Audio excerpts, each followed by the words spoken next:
بسم اللہ الرحمن الرحیم۔ السلام علیکم۔ اردو کہانی سینٹر میں خوش آمدید۔ حضرت علی کی دانائی تو ضرب المثل کی طرح مشہور ہے۔ اسی وجہ سے میں حضرت علی کے اقوال پر عمل کیا کرتا تھا اور کافی گہرائی سے ان پر سوچ سمجھ کر تبصرہ بھی کیا کرتا تھا۔ میرے جاننے والے اس بات سے بخوبی واقف تھے کہ میں حضرت علی سے کتنی عقیدت رکھتا تھا۔ اسی وجہ سے میری اپنی زندگی کامیابی سے گزر رہی تھی۔ بیویوں کے بارے میں بھی حضرت علی کا ایک قول بڑا مشہور ہے جو میں آگے چل کر آپ کو تفصیل سے بتاؤں گا، لیکن اس سے پہلے یہ بتا دوں کہ میرے پاس کم و بیش ہر طرح کے مرد و خواتین آتے تھے جن کی ازدواجی زندگی مسائل سے بھرپور ہوتی تھی۔ وکیل ہونے کے ساتھ ساتھ میں ایک ماہر نفسیات بھی تھا۔ لوگوں کی نفسیاتی مدد اگر کر سکتا تو لازمی کرتا تھا۔ میری کوشش ہوتی تھی کہ میاں بیوی میں صلح ہو جائے۔ طلاق کروانے والا شیطان ہوتا ہے، وکیل نہیں۔ میری کوشش ہوتی تھی کہ میں لوگوں کو صحیح بات بتاؤں۔ اب دلچسپی کی بات سنیے، میں حضرت علی کے اس قول پر کافی لوگوں کو نصیحت کرتا تھا کہ آپ اپنی بیوی کو یہ 4 باتیں مت بتائیں، اور وہ باتیں کیسے سچ ثابت ہوئیں میں آپ کو آج کی کہانی میں بتاؤں گا۔ یہ آج سے تقریباً 2 سال پہلے کا واقعہ ہے۔ میں اپنے آفس میں بیٹھا کسی فائل کو دیکھنے میں مصروف تھا کہ ایک دبلا پتلا اور لمبا سا شخص میرے آفس میں داخل ہوا۔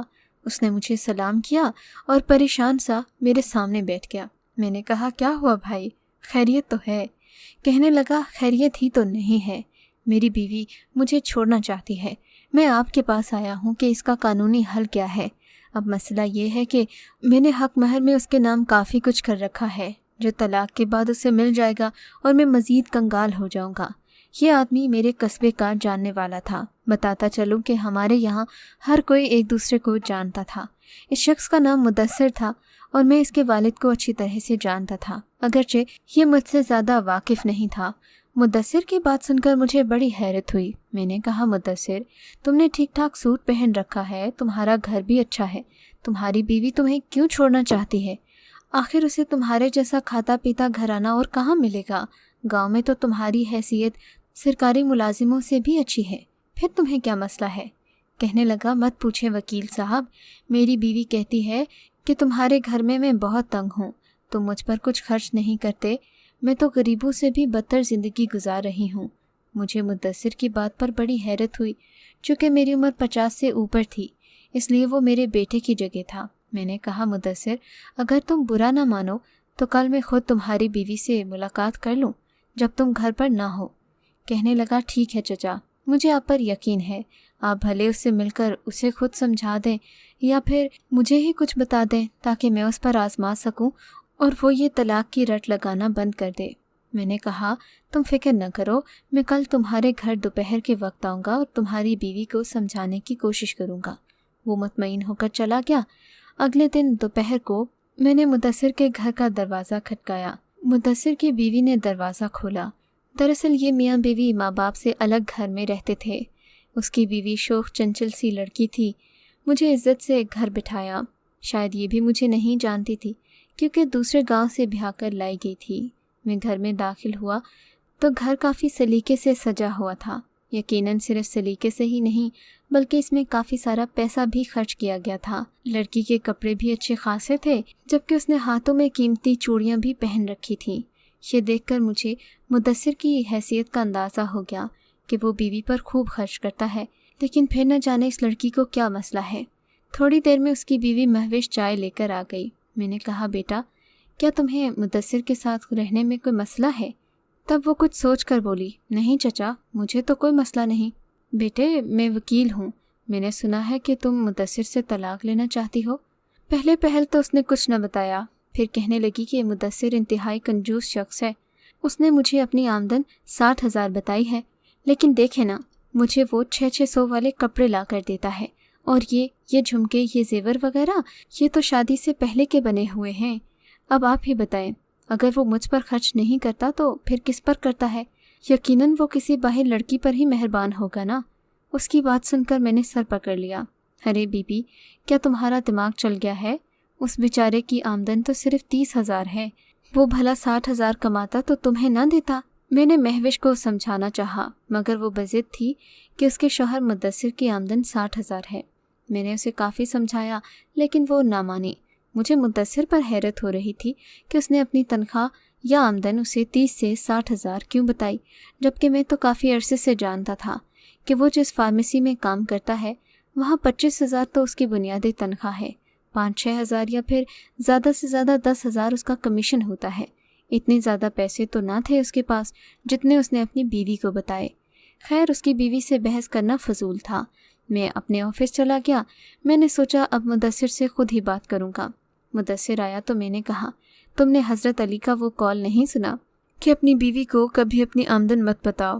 تمہیں کس نے کہا تھا کہ تم اسے اپنی تنخواہ 60,000 بتاؤ؟ مدثر نے شرمندگی سے سر جھکا لیا۔ کہنے لگا، چچا شادی سے پہلے بتایا تھا تاکہ وہ مجھے امیر سمجھے۔ میں نے کہا، بیٹے جھوٹ سے رشتے نہیں بنتے۔ اگر تم نے اسے شادی سے پہلے بتایا بھی تھا تو اب کم از کم حقیقت سے آگاہ کر دو کہ تمہاری تنخواہ 60,000 نہیں 30-35,000 ہے، تاکہ وہ غلط فہمی کا شکار تو نہ ہو۔ اسے تو لگ رہا ہے تم کسی اور عورت پر خرچ کرتے ہو۔ میں نے اسے کافی سمجھایا۔ میرے سمجھانے بجھانے پر اس نے بھی بات کو پلے باندھ لیا۔ اس نے اپنی بیوی کو نئے کنگن بھی بنوا کر دیے اور اسے بتایا کہ اس کی تنخواہ 60,000 نہیں بلکہ اس سے کم ہے۔ اب ہونا تو یہ چاہیے تھا کہ مدثر پہلے دن سے اس بات پر عمل کرتا۔ اب اس نے میرے والی بات کو بعد میں اپنی زندگی پر لاگو کیا، جس کے نتائج کچھ اچھے برآمد نہیں ہوئے۔ تقریباً 6 مہینے گزرے تھے کہ مدثر پھر میرے پاس آیا۔ میں نے کہا، مدثر میاں اب کیا ہو گیا؟ تمہاری بیوی کو تو سمجھا بجھا کر سارا معاملہ صحیح کر دیا تھا، اب اسے کس بات پر اعتراض ہے؟ کہنے لگا، چچا مت پوچھیں، اب کی بار جو مسئلہ ہوا ہے وہ تو بہت ہی سنگین ہے۔ اس مسئلے نے میرا ذہنی توازن خراب کر دیا ہے، میرے ذہن کا سکون برباد ہو گیا ہے۔ اب مہوش تو مجھے چھوڑنا نہیں چاہتی، لیکن میں اسے اپنی زندگی سے نکالنا چاہتا ہوں۔ میں نے کہا، اللہ خیر کرے، اب کیا ہو گیا؟ کہنے لگا، آپ نے کہا تھا کہ مہوش کو کبھی اپنی صحیح آمدن نہیں بتانا۔ میں نے ایسا ہی کیا، لیکن اس کے ساتھ ساتھ میں نے اس کے سامنے مظلومیت کا ناٹک رچانا شروع کر دیا۔ مجھے لگا کہ پہلے میں نے اسے اپنی تنخواہ زیادہ بتا کر غلط کیا ہے۔ وہ مجھ سے توقعات وابستہ کر بیٹھی تھی، جس کی وجہ سے روزانہ لڑائی ہوتی تھی۔ اب میں اس کے سامنے پریشان رہنے لگا۔ کبھی کبھی تو جھوٹ موٹ کے آنسو بھی لے آتا۔ میں کبھی اسے اپنی تنخواہ کم بتاتا اور کبھی کوئی اور مسئلہ پیش کرتا۔ میں کہتا کہ آج کل حالات بہت مشکل چل رہے ہیں، تنخواہ پہلے سے بھی زیادہ کم ہو گئی ہے۔ مہوش کو میری بات پر یقین نہ آیا۔ میں نے تو پہلے بھی اس کے ساتھ جھوٹ بولا تھا۔ اس نے میری اس بات کو اتنا بڑا مسئلہ بنا لیا کہ بات کی تصدیق کرنے جہاں میں کام کرتا ہوں وہاں پہنچ گئی۔ مجھے اس قدر شرمندگی کا سامنا کرنا پڑا کہ میں آپ کو کیا بتاؤں۔ اس نے تو وہاں موجود لوگوں سے بھی پوچھا کہ میری تنخواہ کتنی ہے۔ بس پھر کیا تھا، میری جگ ہسائی ہوئی۔ میں نے گھر آ کر مہوش کی باز پرس کی تو کہنے لگی کہ تم ہو ہی جھوٹے، تم نے مجھے پہلے بھی دھوکہ دیا اور اب بھی دے رہے ہو۔ میں تمہارے ساتھ نہیں رہنا چاہتی۔ اس کی اس بات نے مجھے بڑا دکھی کر دیا۔ پہلے بھی میں اس کے 1000 نخرے اٹھا چکا تھا۔ اب میرا کوئی موڈ نہیں تھا کہ میں اس کی کسی بھی قسم کی ناجائز بات مانوں یا تسلیم کروں۔ میں نے بھی اس کے ساتھ بے رخی دکھائی تو حالات اور خراب ہو گئے۔ وہ مجھے تانے دینے لگی کہ تم ہر وقت پریشان رہتے ہو، تم کم ہمت ہو، کچھ کر نہیں سکتے۔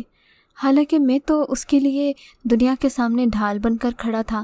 اس کے خاندان کے کچھ لوگ ہماری شادی کے خلاف تھے۔ وہ اکثر مہوش کو گھر آ کر تنگ کرتے۔ میں نے ان لوگوں کو بھی گھر سے بھگا دیا۔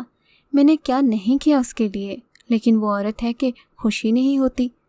مدثر کی بات سن کر میں پھر اس نتیجے پر پہنچا، مدثر مرد کی ایک شان ہوتی ہے، وہ جیسی بھی بات کہے لہجے کی مضبوطی کو کبھی کھونا نہیں چاہیے۔ عورت کے سامنے رونے والے مرد کو عورت کبھی بہادر نہیں سمجھتی۔ عورت تو ہمیشہ خود سے بہادر مرد کی پناہ ڈھونڈتی ہے۔ تمہیں کیا لگا تم اپنی تنخواہ کے بارے میں پہلے جھوٹ اب سچ اور پھر مظلومیت کا ناٹک رچا کر اس کی ہمدردی حاصل کر لو گے؟ میرے بیٹے، عورت کی محبت پرستش جیسی ہوتی ہے۔ وہ کبھی بھی ایسے مرد سے محبت نہیں کر سکتی جس سے اسے ہمدردی ہو۔ یہ صرف مردوں کا شیوا ہے میری جان۔ میں نے مدثر کو سمجھایا، اسے بتایا کہ کبھی بھی اپنی بیوی کے سامنے رونا نہیں۔ یہ وہ دوسری بات تھی جو میں نے سچ ہوتے دیکھی کہ مدثر کی بیوی جذباتی طور پر اس کے کمزور پڑنے سے اس سے بددل ہو گئی اور یوں گھر کا ماحول بگڑ گیا۔ انہی دنوں اتفاق سے ہمیں اپنا گھر شفٹ کرنا پڑا۔ خاندان میں کچھ مسائل کی بنا پر مجھے اپنے گھر والوں سے الگ ہونا پڑا۔